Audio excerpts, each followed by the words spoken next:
Sabihin mo sa sarili mo yan, mahal ako ng Diyos. Come on, tell that to yourself. Declare to yourself, mahal ako ng Diyos.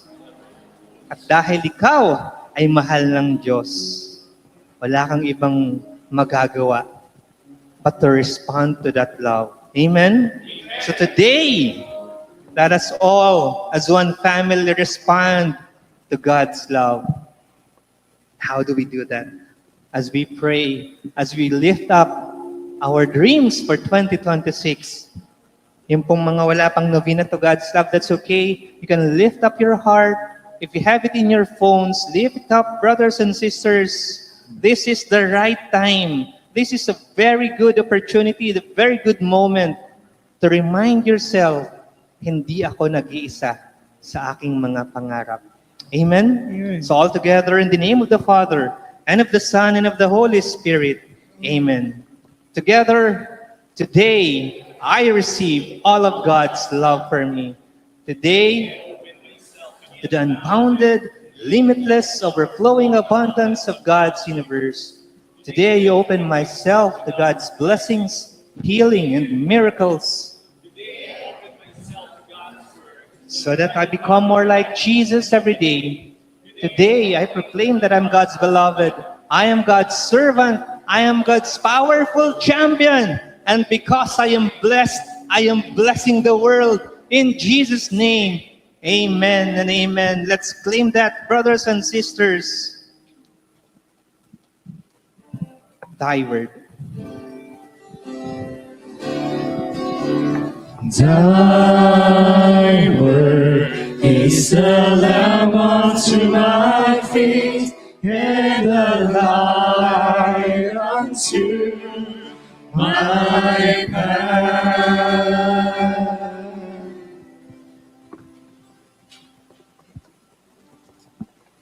Our Bible reading for today, very special. Dahil special ang araw na ito. This is the greatest commandment given to Jesus, to all of us. In Mark chapter 12, verse 30, it says, love the Lord your God with all your heart, with all your soul, with all your mind, and with all your strength. Let's come to the presence of God once again, brothers and sisters. And let's all declare and let's all pray. Father in heaven, we come to your presence with all of our hearts, all of our minds, with all of our soul, with all of our strength, Lord.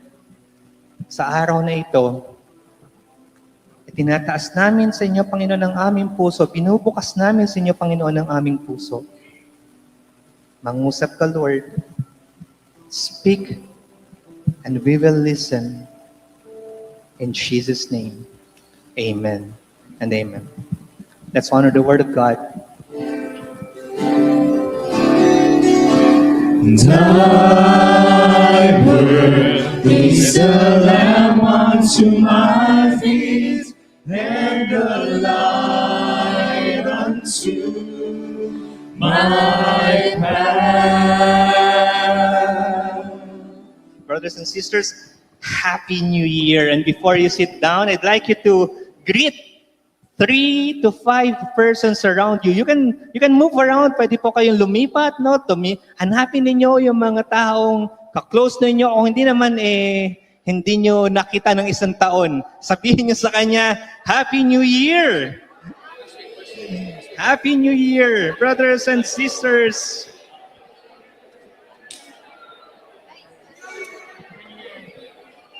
Happy New Year. Happy New Year, bro. Happy New Year. Bro, Happy New Year. Happy New Year. Happy New Year, everybody. You may sit down. Pwede na po kayo maupo. Maraming salamat po. Thank you so much to our dance ministry, our music ministry. Ayun. Parang isang taon talagang hindi nagkita, no? Hindi lang Happy New Year, may kasama pang chikahan. Ayan. Mamaya po after ng talk natin, pwede po tayong magkaroon pa ng mas mahabang tsikahan. At hindi lang tsikahan yan. Meron po tayong mainit na sopas mamaya. Ayan, di ba? Siyempre special. Special ang ating araw. Special yan kasi niluto ni Sis Maui yan. And welcome to our brand new series for this year. Are you ready, brothers and sisters? Yes? With all your strength. Kanina binasa natin yung ating Bible verse, di ba? Anong sabi? With all your mind, your heart, your soul, and with all your strength. Bibigyan natin ng emphasis, with all your strength, loving God with a healthy body. Alam niyo, brothers and sisters, nung ako'y nasa teenager, nung aking teen years, pagka nakikita-kita kami ng mga kaibigan ko, no? Ang napag-uusapan namin, ano ba, pagkabataan. Unang-una dyan, yung mga crush. Di ba? Uy, kamusta raw, sabi ng crush mo doon sa all-girls school. Yan yung mga napag-uusapan pagkabataan. Ano pa? Yung mga palabas, mga movies, lalo na nung kabataan ko, wala pang internet, walang Netflix. Kaya pag nagkikita-kita kami, napag-uusapin yung mga napanood namin sa sine, para bang hindi kami nakapanood. Para bang hindi isang palabas yung napanood namin. No? Parang bawat isa, kinukwento ulit. Alam mo yung ginawa yung nung bida, ganito yung ginawa, binaril, ganyan. Oo, tapos di ba, ganun tayo ng kabataan natin, di ba? And then of course, napag-usapan din, lalo na ng mga next generation natin of youngsters, youth natin, ano bang ibang napag-uusapan nila? Cars. Nauuso yun, di ba? Uy, ganda nito mga coaching to. Tapos sports, of course. Sa kabataan, ano yung mga usong sports? Basketball, di ba? So yun yung nangyayari nung kabataan natin. Pero nung dumating yung aking 20s and 30s, nagkaroon na ng mga pamilya, nagkaroon ng mga anak, ano yung mga napag-uusapan na? Yung mga panahon na ganyan, pinag-uusapan niyong income. Sweldo, di ba? Kaya bang bumuhay ng pamilya? Yung mga anak, pinag-uusapan na. Pag nakikita-kita kami magkakaibigan, uy, kumusta yung anak mo? Uy, balita ko ganito. Talino, di ba? May honor. Pinag-uusapan tuition. Tama ba? Uy, magkano ang tuition fee dyan sa school ng anak mo? Uy, mas mahal pala. O hindi naman, mas mura, lipat ko kaya dyan yung anak ko. Apartment, rent, di ba? Kung wala pa tayong sariling bahay, pinag-uusapan ng mahal-mahal na ng renta ng bahay. Pagkatapos, umabot tayo ng 40s. Parang ako ngayon, nasa 50s. Ano yung mga pag nagkikita-kita kami ng mga kaibigan ko? Mga conversations namin, we shift again. Iba na. Pinag-uusapan na ngayon. Investments, di ba? Insurance. May insurance ka na ba? Mutual funds. Yan, mga business. Retirement plans. Tama po ba yung mga, lalo na yung mga nasa 50s, taas pong kamay ng mga nasa 50s, kaidaran ko. Nasa isip na natin ngayon yung retirement. Ilang taon na lang, magre-retire na. Ano kayang magiging buhay natin? And a few years from now, of course, 8, 9 years, I'll be turning 60. At yung pong mga nasa 60 plus natin nakasama dito, ano po yung mga napag-uusapan natin? Pag nakikita niyo yung mga kaibigan, andyan na pumapasok. Osteoporosis. Naanakit yung likod ko, ganyan. Di ba? Yun eh. Glucose level, mataas na yung sugar. Oh, di ba? Ang pinag-uusapan, hindi na yung mga investment. Ang pinag-uusapan dito, ano-ano na yung mga gamot na iniinom. Paramihan na yan. Para sa diabetes, insulin, para sa high blood, pataasan ng LDL at HDL cholesterol level, triglycerides, di ba? Mga mga terms na hindi natin alam. Actually, ngayon pa lang naririnig ko na yan eh. Nakikita ko na doon sa mga medical examination, taas pala ng ano po, HDL level ko, kailangan nang mag-change ng diet at lifestyle. Uric acid. Sino po nakaka-relate dito? Sa mga ganyang klaseng usapan. Tingnan mo, si Brother Cap, di ba? Yun yung mga pinag-uusapan natin. Bakit natin kailangan pag-usapan ang health? Why the fuss about health? Why? Because, katulad ng binasa natin kanina, Jesus is asking, not just your mind, your body, your soul, but your whole being, your strength. Jesus is asking that if you love God, when you love God, you also have to love God with 100% of your strength. And in our series today, brothers and sisters, ulitin ko yung greatest commandment. Ang tawag dito sa greatest commandment na to actually is Shema. Ha? May natutunan tayong bago. Shema, the greatest commandment of Jesus. Love the Lord your God with all your heart, with all your soul, with all your mind, and with all your strength. Buo. No? Sa ibang mga pag-aaral, ibig sabihin, with all of your might, with all of your muchness. Ibig sabihin, both the quality, the quantity, and the quality, kailangan pag minahal mo ang Panginoon. At yun ang hinihingi sa bawat isa sa atin, buong-buo, with all, with everything.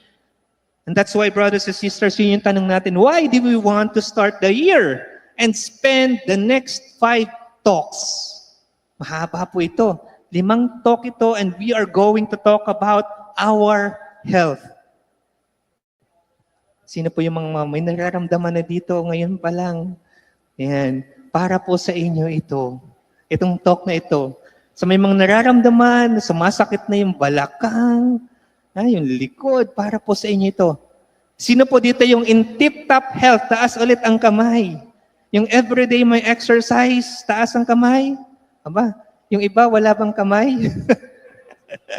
Para din po sa inyo itong talk na ito. Why? Later pag-uusapan po natin, no? That with the right perspective, how do we love God with all of our might, with all of our strength? Because, brothers and sisters, this is not just our usual sharper cognitive na tinuturo ng mga health gurus na dapat ganito ka, dapat ganun ka, no? To have a better physique, sharper cognitive functions, more independence as you get old. Again, taking care of your body will put you in a position to love God more. Amen po ba? Nakaka-relate po ba tayo doon? Kailangan ready ka. Hindi lang iyong kaluluwa, pero pati na rin ang iyong katawan. You are in a position to love God more. You want to be healthy because of one glorious reason. You want to love God with all of your strength. So today, brothers and sisters, our big message for today in this talk is this. You have a roommate. Can you say that again? You have a roommate. Brother Alex, paano naman nagkaroon ng roommate? Ang pag-uusapan natin, katawan ng tao. Mamaya po, as we dive into our talk today, you have a roommate. Balikan po natin how some people think about our bodies in the wrong way. Huh? And this may surprise you, but some of our kababayans, countrymen, even the modern Christians, they think of their bodies parang katulad noong tingin ni Plato. Sino po ba si Plato? Isa siya sa mga philosophers nung unang panahon, no? They think more of like Plato than Jesus. Sometimes our Christian brothers, even the Catholic brothers and sisters, they see our physical bodies from the lens of Greek philosophers or Greek philosophies, not of the Hebrew scriptures. Ano pong ibig sabihin nito, no? Just to simplify, yung Greek view ay ganito. You are a soul. trapped inside a meat suit or a meat suit. Ha? Na ang ating katawan para siyang isang preso, laman, karne, at ang ating kaluluwa imprisoned dito sa katawan na ito. Sa ayaw man natin at sa gusto, makakawala lang daw yung kaluluwa. Siyempre, pag wala na, pag namatay na, ha? There's a ghost inside you. Yun. So to grow in your spiritual life, focus in your spiritual life, you have to ignore your body and just nurture your soul. Ang iyong kaluluwa. For modern people, dalawa lang po yan when we look at body, Either we worship or we waste our body. Worship or waste our body. Ganun yung thinking. Now, when we say worship their body, ang problema po dito, we turn our body into a false god.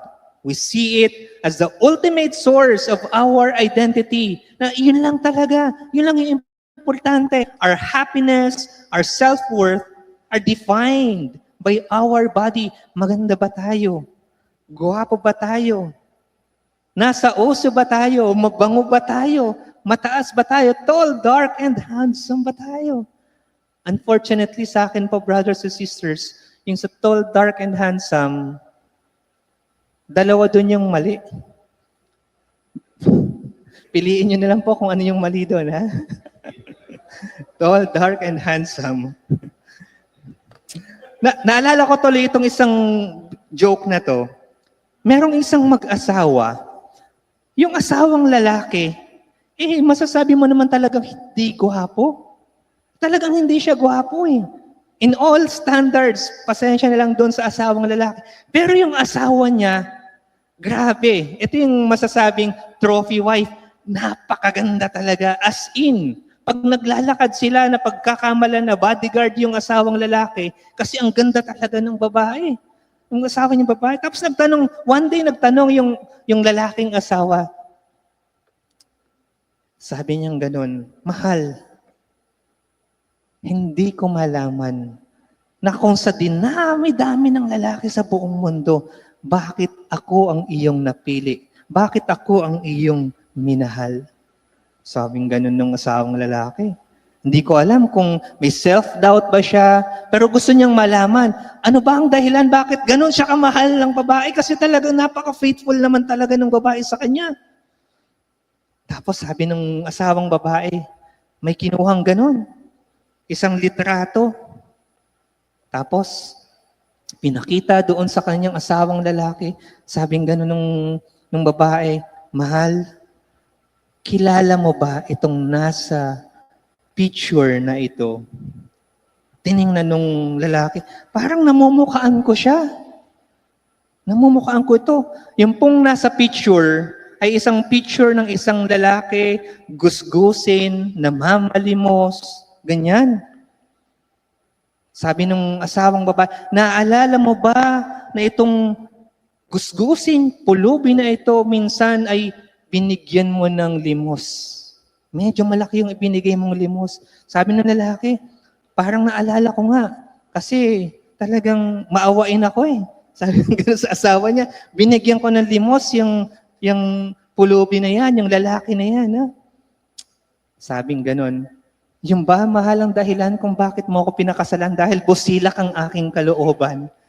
Sabi ng asawang babae, hindi pa tapos ang ating kwento. Sabi niya, alam mo, itong lalaki na to, itong pulubing ito, yung binigay mong pera,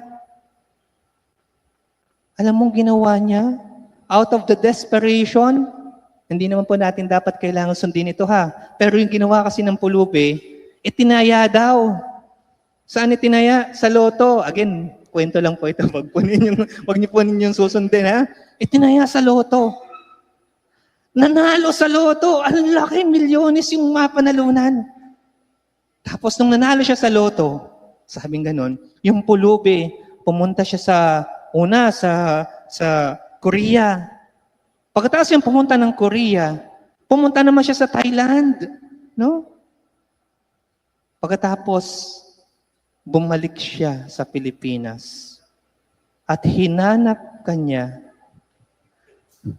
At ngayon, pinakasalan ka na niya. Minahal ka niya nang hindi dahil sa'yo. Hindi ako gaganda ng ganito. Dati palang lalaki yung kanyang asawa. Brothers and sisters, joke lang po yun. Huwag po natin gagayahin yun. Pero ano po yung kailangan nating matutunan doon sa kwentong yon? It is just an extreme example. But sometimes we make that mistake if our physical appearance becomes our idol. Imagine, hindi niya na nakilala. Kasi total transformation. Isang lalaki na naging isang napakagandang babae. Again, this is just a story, fictional story. But sometimes, ganun po yung nangyayari. I see people, even some of my friends, they overspend. Minsan nangihiram pa yan. Nangihiram para saan? Para lang makabili ng mga designer clothes. Yung mga branded sapatos, yung mga nagtitrend, no? Because their self-esteem, the way they respect themselves is based on the brands of what they wear. Kanilang t-shirt, kanilang pantalon, kanilang sapatos, dapat gwapo, dapat branded. Meron pa ngang isang nag-confess, ang sabi niya, bro, alam mo pagka hindi branded yung suot ko, parang pakiramdam ko hubad ako eh. Parang pakiramdam ko pinagtatawanan ako ng mga tao, kaya kailangan maghara, luxurious, kilala yung mga sinusuot kong damit. My dear friend, is your body more important than your family?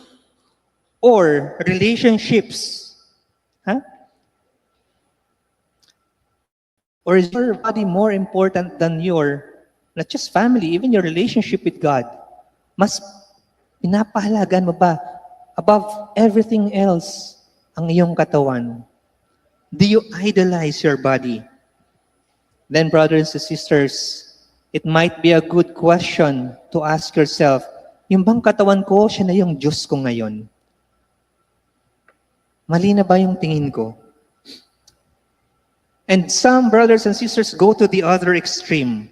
If this set of people, they worship their body, the other extreme is that what?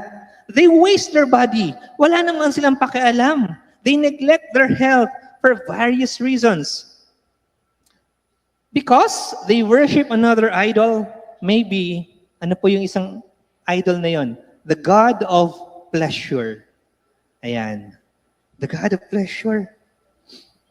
Sa kanila, usong-uso yung sinasabing, YOLO. Ano po yung ibig sabihin ng YOLO? You only live once. So therefore, gawin mo na lahat ng gusto mo. Kumain ka ng gusto mo. Inumin mo lahat. No? Magpakalasing ka. Do whatever you want. Relax in your couch the entire day. Why? Kasi kailangan i-enjoy mo lang ang buhay mo eh. To the point that you are already neglecting your own body. And sometimes, it's also grounded doon sa mga religious beliefs. Ha? Tabi-tabi lang po, doon sa siguro, ganun yung naririnig sa iba nilang mga kasama, sa ibang mga kaibigan, na they neglect their health for religious reasons. Kung makikita po natin, and I'm not condemning, maybe there's also a reason behind it. No? Minsan meron kang mababasa, minsan nasa Guinness Book of World Records pa nga, isang tao na buong buhay niya hindi siya naligo. Yung kanyang buhok, ang tigas na. Pwede nang tumayo mag-isa. Yung kanyang kuko, ang haba. Nakita niyo po ba yun sa mga Guinness? Yung kuko, sobrang haba. Hindi mo na alam kung ano yung naninirahan doon sa loob. Very brittle na. Again, we are not condemning, but mapapatanong ka din eh, no?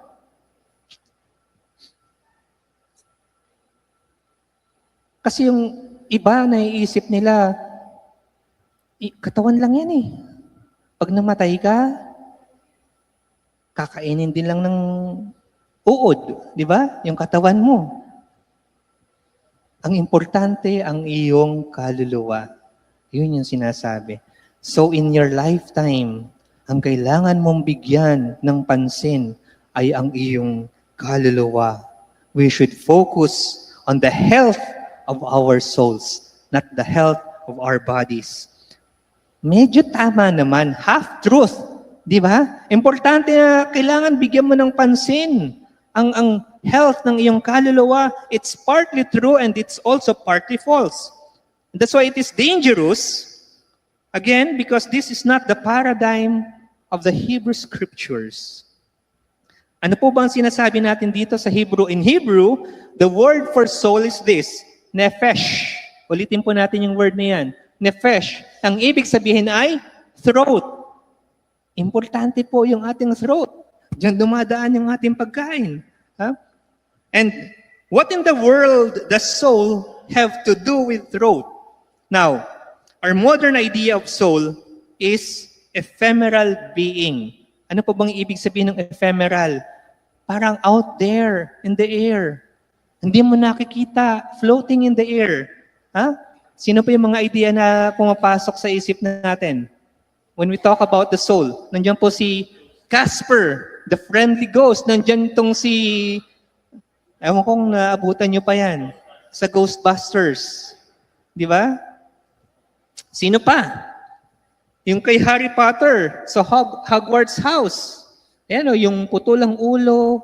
Ayan, yung tatlong nandiyan sa baba. They're floating in the air. Si Headless Nick, si Bloody Baron, si Fat Friar, yun, yung nandun sa kanan. Yan po yung idea natin ng soul, ng kaluluwa. But in the Hebrew Scriptures, soul is as physical as the throat. Kaya pagka binasa po natin yung psalmist as they pray, my soul thirsts for you. My soul thirsts for you. You can translate this to say, my throat, my throat thirsts for you. Bakit?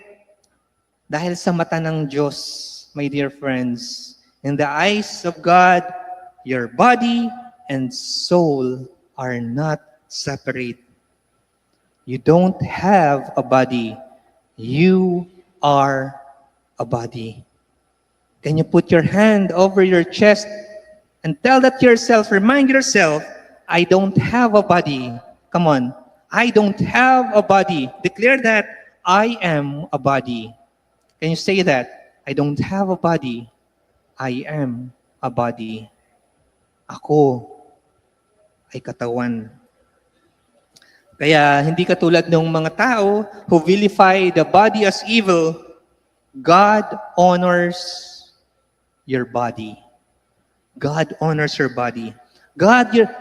He celebrates you.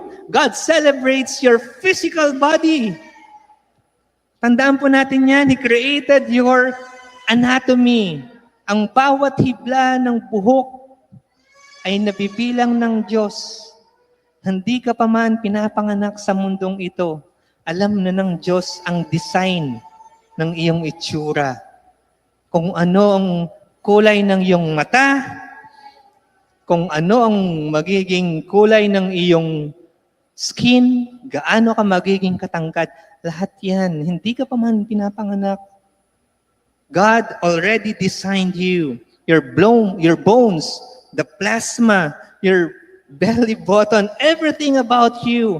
Because God loves you. God would like to take care of you. Your body. Ano pong ibig sabihin nito? Na tayo, na ang bawat isa sa atin, if we neglect our body, to neglect the body is to neglect the self that God has made.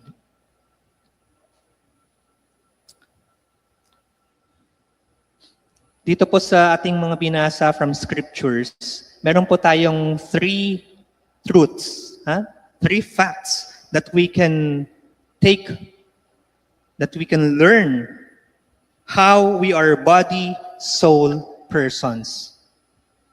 Unahin po natin. Truth number 1, your body is God's sacred image. Naniniwala po ba tayo doon? Na ikaw, ang katawan mo, is God's image.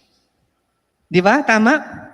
In the ancient world, ano po yung ginagawa ng mga hari, ng mga pharaoh? Ayan. Gumagawa sila ng kanilang mga rebulto, no? At yan po, inilalagay nila doon sa mga lugar na kanilang mga pinamumunuan. The pharaohs, the kings. Ito po si Rameses, yan, nandun siya, kung saan yung kanyang, hanggang saan yung kanyang kingdom, naglalagay siya ng kanyang itsura, ng kanyang rebulto. And then si Emperor Augustus, ganun din. Kaya in Genesis, brothers and sisters, chapter 1, verse 27, iniba yung ganung klaseng perspective, yung ganung klaseng mindset. In Genesis, it says, it flipped this custom, declaring, God created mankind in His own image. Ano pong ibig sabihin? From the lens of the ancient times, no? Na hindi na nila kailangan maglagay ng mga ganong rebulto nila sa iba't ibang lugar. Why? Huh? Because we are all humans. And they don't need to create statues of Yahweh.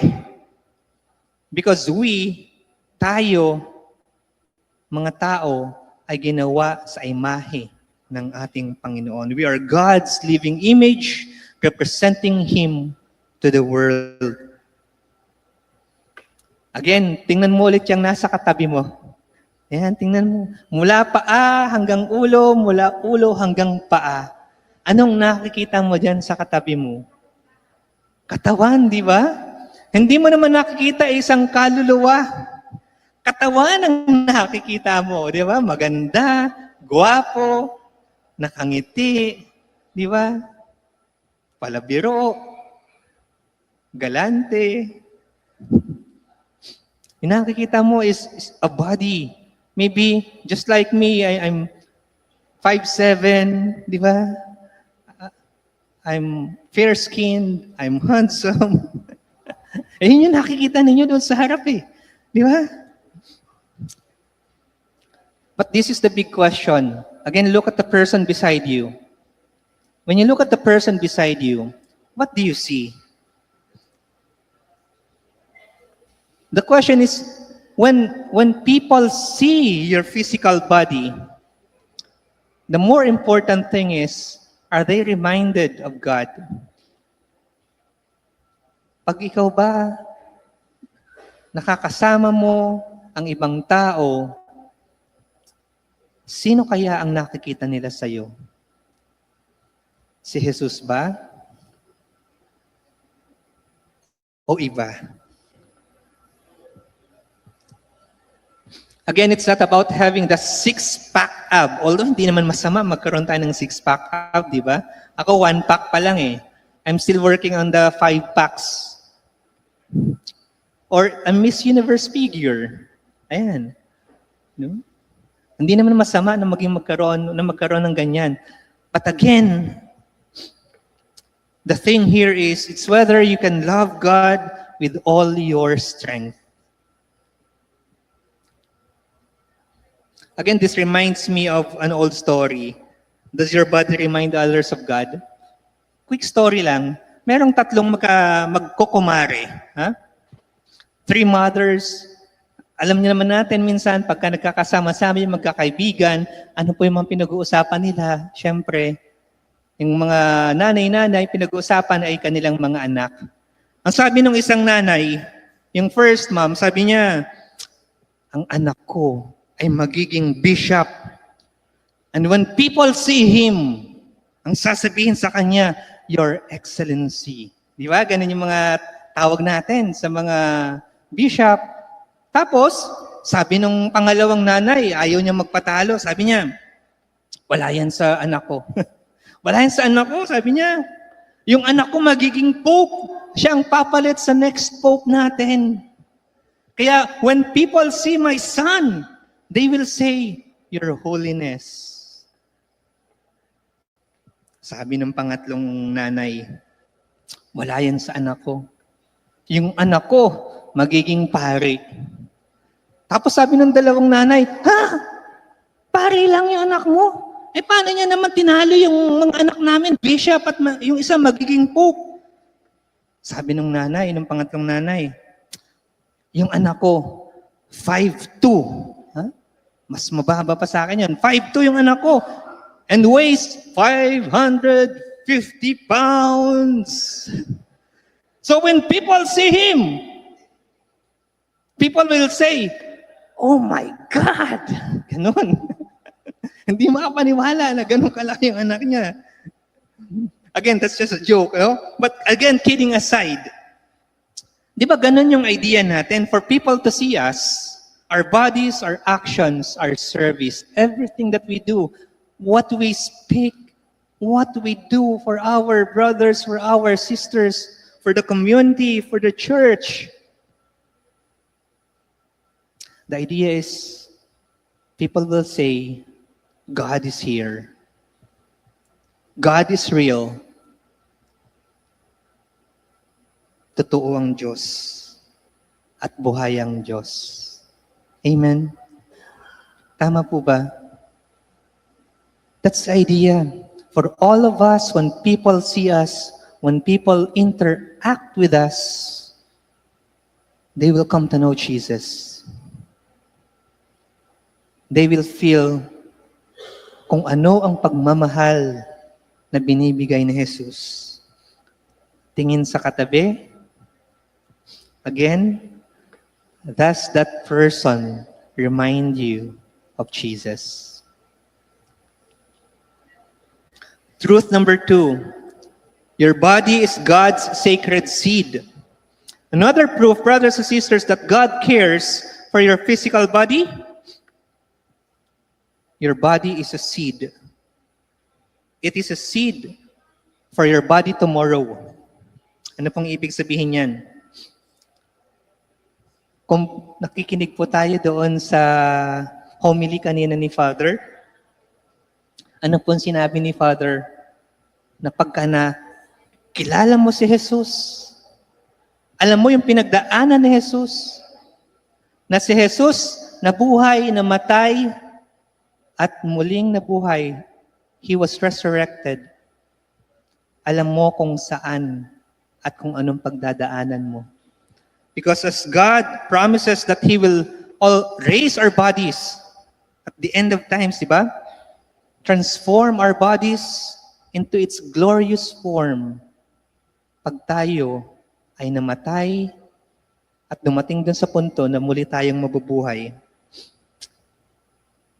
Yung kagandahan dito, brothers and sisters, kung iisipin natin yung sinabi ni Father kanina, na muli kang mabubuhay katulad ni Jesus. Think about it. Ano ba yung naging itsura ni Jesus nang muli siyang nabuhay? Ako hindi ko alam kasi hindi pa ako namamatay eh. But I look at Jesus and I know what it will be like when we get resurrected from the dead. Meron tayong hints because Jesus has a physical body. And it was very unique. Nung po siya ay muling nabuhay, ano po yung kanyang pinakita sa atin? Yung mga hints. He can eat food. Pwede ulit siyang kumain. And yet, He can walk through walls. Wow! Thomas could touch the scars of Jesus, di ba? Pinahawak ni Jesus sa kanya. And yet Jesus can vanish in a blink of an eye and appeared in some places. Hints of what we can become. So para itong sa Star Trek, di ba? Sinasabi doon sa Star Trek, oh, beam me up, Scotty. Andito ngayon. Tapos in just a blink of an eye, nandun na. Nasa Japan na, nasa Australia, nasa US na, no? But this is my simple point. If your physical body is destined to be raised up, we cannot treat it like a trash. Kung sa pagdating ng panahon, muli kang mabubuhay, ngayon pa lang, ang katawan mo, ingatan mo na. Alagaan mo na. Huwag mong pabayaan. We must respect it, honor it, care for it, nourish it, and strengthen it. But at the same time, you cannot be attached to your body. Yun po yung kailangan nating, dapat maging aware lang tayo doon. Because God has a greater plan for our bodies. Jesus sacrificed His body for us. At nakita po natin yan throughout the centuries. We have our brothers, our sisters, martyrs, saints, who sacrificed their physical life for the highest value, and that is God Himself, following Jesus. Caring for our body is not the end goal. The end goal is to love God with all of our strength. That is the end goal. Truth number three. Number 3. Your body is God's sacred house. Again, the question is, do I hear an amen? Naniniwala po ba tayo doon? Our body is God's sacred house. Ito po yung sinabi ni Paul. Very scandalous. Do you not know that your bodies are temples of the Holy Spirit, who is in you, whom you have received from God? You are not your own. You were bought at a price. Therefore, honor God with your bodies. Ilang beses na po nating nababasa yan. No? Your body is a temple of God. Simula pagkabata, sinasabi na sa atin yan, binabasa na sa atin yan, but it is powerful. It is a very powerful statement. Why? Kasi kung babalikan natin nung unang panahon, during the Jewish ancient times, ano po yung kanilang paniniwala? Ano yung kanilang paniniwala? In the Old Testament, there were only 3 sacred temples where they encounter God. Ano po itong tatlong ito? Unang-una, Garden of Eden. That's a sacred place. That's where Adam and Eve encountered God. The second one, Tabernacle of Moses. The tabernacle is where God lives. And that's where they encounter God. And number 3 is the Temple of Jerusalem. Ito lang yung tatlong lugar kung saan man can encounter God in these 3 sacred places. And here's how it looked like. Heaven was God's space. Earth is man's space. So the garden, the tabernacle, and the temple, these are the spaces that overlap. Ayan, makikita po natin dyan. And that's where they encounter each other. That's where they meet each other. Ngayon, babalikan natin ano yung sinabi ni Paul. And Paul, here comes Paul announcing, there's a 4th space. Hindi lang 3 yan. There's a 4th space. And that is your body. Ang katawan mo. Your body is also a temple of God. Ngayon, tatanungin natin, pagka ganun pala, brother, pwede ba tayong manigarilyo? Parang layo, no? Noong 1980s, during the charismatic renewal, lalong-lalo na yung mga talagang yung boom noon, ano? You know, smoking was considered as one of the biggest sins. Before the renewal, may mga Katoliko, nakikita nila yung mga priests naninigarilyo. Grabe. Kaya pag nakikita nila yung pare naninigarilyo, shock talaga. Tapos makakarinig ka during those times, no, yung mga brothers and sisters natin from the Protestant community, no? And they preach against smoking based on this verse. Do you not know that your bodies are temples of the Holy Spirit? Kaya ganun, nire-rebuke nila pag nakikita nila, may makita sila, Do you know that your body is a temple of the Holy Spirit? I rebuke you because you're smoking. No? Now, it made sense, right? It made sense na gano'n yung maging gawain. Kaya nung minsan, yung isang Katoliko, nung nakita niya yung kanyang kaibigan, sabi niya, naninigaril yung kaibigan niya, na-rebuke niya, sabi niya gano'n, your body is a temple of God. Tapos sabi nung naninigarilyo, if I am a temple, sabay gano'n, no? Hit, tapos bugas sa taas. This is my incense. Sabi niya gano'n. This is my incense. But brothers and sisters, this verse is much more profound. Hindi lang dahil sa paninigarilyo. It's more than that. When Paul said, you are God's temple, in the original Greek, ang sabi niya, you, yung plural ng you. So he was referring to not just one person, he's referring to the church. Ang sinasabi niya, church, the spiritual family. So collectively, as God's temple, yun yung nire-refer ni St. Paul, when we love each other, heaven touches earth, and God dwells in us and with us. And that is the most important thing. When you love your brother, when you love your sister, when you go out of your way to help the needy, when you extend your arms, your hands to somebody who needs it, that's what is important. It is the most important, no? Yung secondary meaning, meron po yan. If you read the surrounding verses, the situation that Paul was addressing wasn't about health. Hindi po yan tungkol sa kalusugan. He was addressing about the sexual immorality in the Corinth church. Pag pinag-aralan po natin, yung sitwasyon ng mga panahon na yun, it was all about prostitution, no? Visiting temple prostitutes. In Paul's mind, because the Holy Spirit dwells in us, we cannot do what we want to do with our bodies. Hindi mo pwedeng salaulain ang iyong katawan. So yes, we can still apply this, no? To care for our health. May logic pa rin po siya. Now, paano natin isi-simplify ito? How do we follow these simple rules?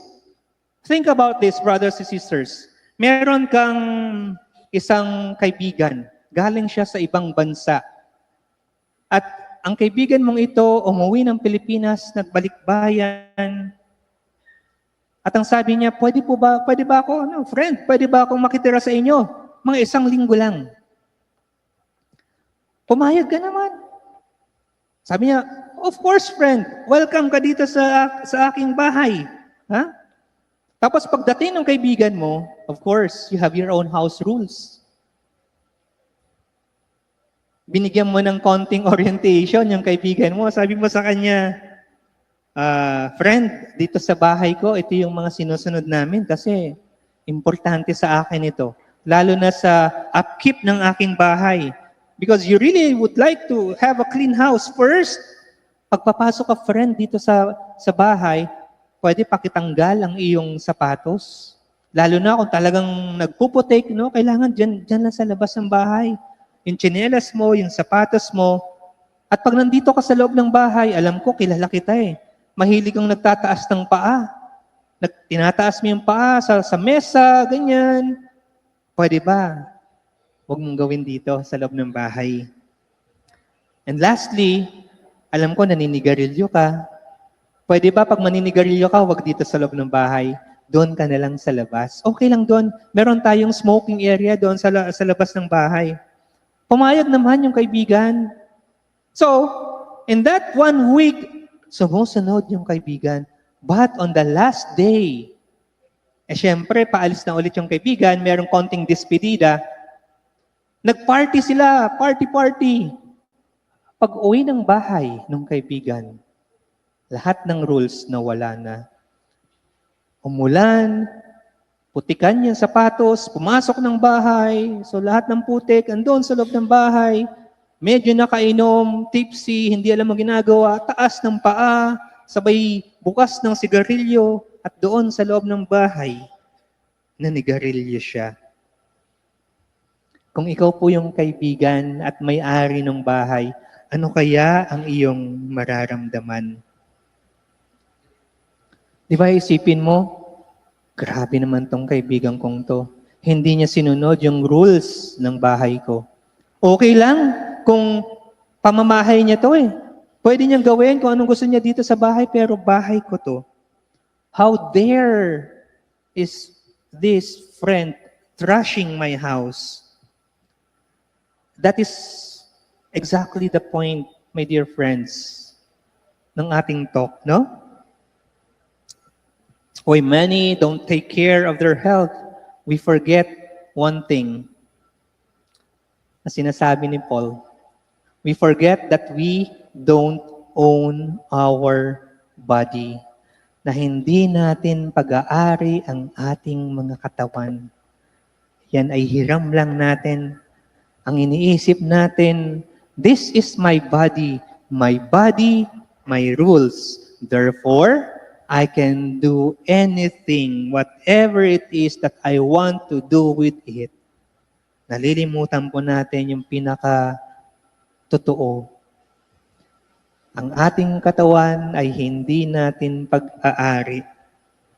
Again, let me preach this to you as loud as I can. You are a guest in His house. Ikaw ay isang bisita lamang. Your physical frame is His temple. Hindi yan iyo. Yan ay templo ng Diyos. God owns your body. Can you put your hand again over your chest? Remind yourself, hindi ko pag-aari ang katawan na ito. Ang katawang ito ay pag-aari ng Diyos. And if you believe, brothers and sisters, that your body is God's temple, your body is not yours, God owns your body, then you will follow His rules. You will care for His house. Aalagaan mo kung ano ang ibinigay at ipinahiram sa iyo. Babalikan ko yung ating one big message for today. You have a roommate. Yun ang ibig sabihin nun. Na ang katawan mo, may kasama ka sa katawan mo. May roommate ka sa katawan mo. That you and God live together in your body.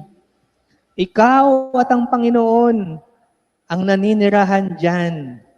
Amen? Do I hear an amen?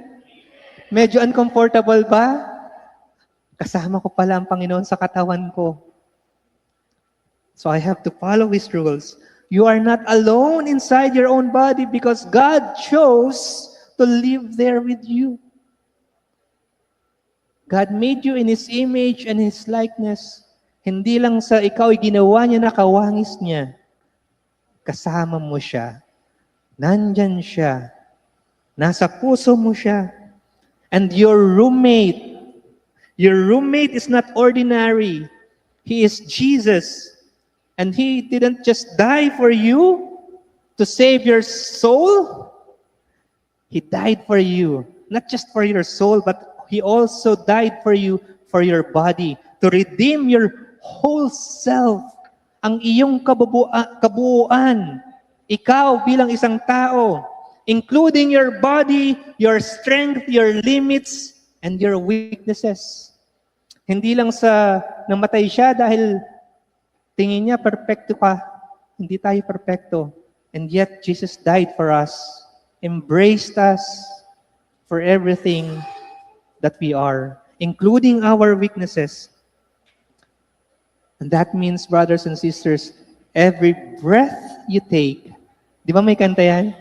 Every breath you take, di ba? Every move you make. But brothers and sisters, Jesus died for you. Every breath you take, every heartbeat, ang bawat tibok ng iyong puso, all of that is paid by the blood of Jesus Christ. And every inch of your whole being, to God, it carries an eternal value. Ganyan kakahalaga sa paningin at sa mata ng Diyos. So today, I'd like you to declare this to yourself. If this is you have to declare this, that we will stop treating our bodies like it's cheap, disposable, unimportant. Because God says otherwise, heaven says otherwise. God sees you, and He sees someone who is very valuable to Him, very important to Him. Not just the soul, not just the spirit, but the body, all about you. My dear friend, your roommate loves you more than you can imagine. And the only fitting response, our response is this: honor his home, respect his dwelling, and love him back, not halfway, hindi patumpik-tumpik, hindi sa ibang araw na lang, Lord, kita mamahalin, not someday. Love him today, with everything you've got, with all of your strength, and every day of your life. May I invite you to stand up, brothers and sisters?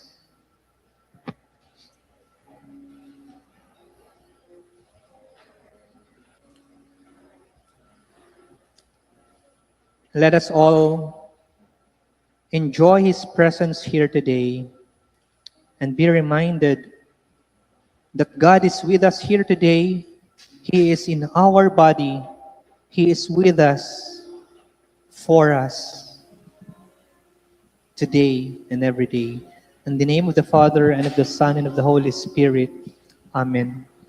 Father in heaven, dear Lord, maraming salamat po sa mensahe ninyo sa amin sa araw na ito.